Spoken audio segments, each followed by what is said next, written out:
खमा गणिसा। मैं मीना कंवर आपका अपने चैनल कथा सागर में बहुत बहुत स्वागत करती हूँ। जैसा कि आप सब जानते हैं कि अभी कार्तिक का महीना चल रहा है और आज हम करेंगे अध्याय 3। सत्यभामा ने कहा, हे प्रभु, आप तो सभी काल में व्यापक हैं और सभी काल आपके आगे एक समान है। फिर यह कार्तिक मास ही सभी मासों में श्रेष्ठ क्यों है? आप सब तिथियों में एकादशी और सभी मासों में कार्तिक मास को ही अपना प्रिय क्यों कहते हैं? इसका कारण बताइए। भगवान श्री कृष्ण ने कहा, हे भामिनी, तुमने बहुत अच्छा प्रश्न किया है। मैं तुम्हें इसका उत्तर देता हूँ, ध्यान पूर्वक सुनो।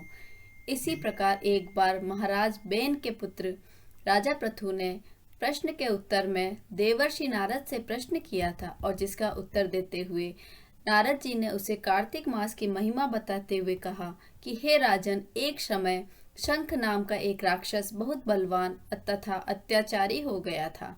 उसके अत्याचारों से तीनों लोकों में त्राही त्राही मच गई थी। उस शंखासुर ने स्वर्ग में निवास करने वाले देवताओं पर विजय प्राप्त कर इंद्रादि देवताओं एवं लोकपालों के अधिकारों को छीन लिया था। उससे भयभीत होकर समस्त देवता अपने परिवार के सदस्यों के साथ सुमेरु पर्वत की गुफाओं में बहुत दिनों तक छिपे रहे थे। तत्पश्चात वे निश्चित होकर सुमेरु पर्वत की गुफाओं में ही रहने लगे।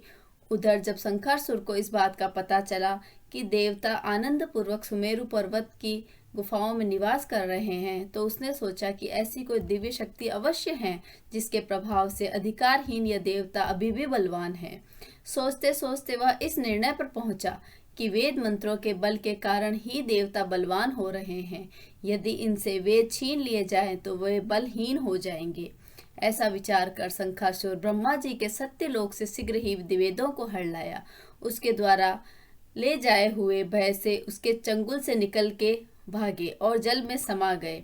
शंखासुर ने वेद मंत्रों और बीज मंत्रों को ढूंढते हुए सागर में प्रवेश किया, परंतु न तो उनको वेद मंत्र मिले और न ही बीज मंत्र मिले।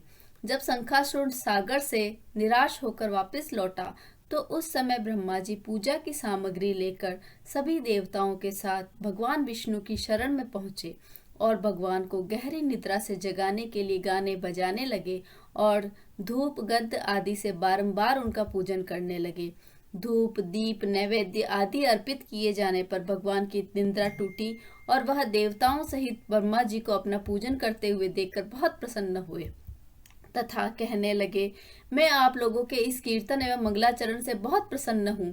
आप अपना अभिष्ट वरदान मांगिए, मैं अवश्य प्रदान करूंगा। जो मनुष्य आश्विन शुक्ल की एकादशी से देवोत्थान एकादशी तक ब्रह्म मुहूर्त में उठकर मेरी पूजा करेंगे, उन्हें तुम्हारी ही भांति मेरे प्रसन्न होने के कारण सुख की प्राप्ति होगी।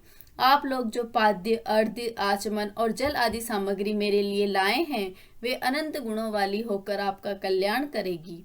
शंखासुर द्वारा हरे गए संपूर्ण वेद जल में स्थित हैं। मैं सागर पुत्र शंखासुर का वध कर उन वेदों को भी लाए देता हूँ। आज से बीज मंत्र और वेदों सहित मैं प्रति वर्ष कार्तिक मास में जल में विश्राम किया करूंगा।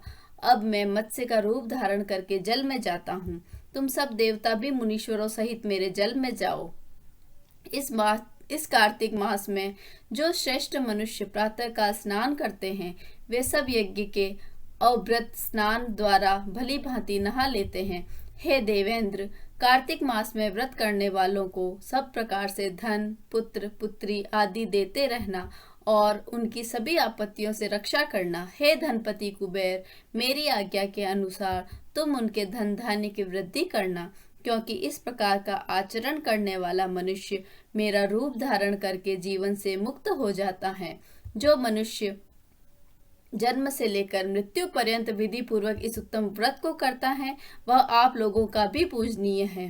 कार्तिक शुक्ल पक्ष की एकादशी तिथि को तुम लोगों ने मुझे जगाया है, इसलिए यह तिथि मेरे लिए अत्यंत प्रीतदायिनी और माननीय है। हे देवताओं, यह दोनों व्रत नियम पूर्वक करने से मनुष्य मेरा सानिध्य प्राप्त कर लेते हैं। इन व्रतों को करने से जो फल मिलता है वह अन्य किसी से नहीं मिलता। अतः प्रत्येक मनुष्य को सुखी और निरोग रहने के लिए कार्तिक महात्म्य और एकादशी की कथा सुनते हुए उपयुक्त नियमों का पालन करना चाहिए। इसी प्रकार से आज की कथा यहीं समाप्त होती है। यदि आपको मेरी कथा अच्छी लगी हो, पसंद आई हो, तो प्लीज़ चैनल को सब्सक्राइब कीजिएगा, लाइक कीजिएगा, शेयर कीजिएगा और अपने सभी रिश्तेदारों में शेयर कीजिएगा और कमेंट करके मुझे बताइएगा कि आपको कोई इसमें कमी लग रही है या आप और कुछ चाहते हैं, तो मैं उसका अवश्य पालन करूँगी। खमा गणिसा।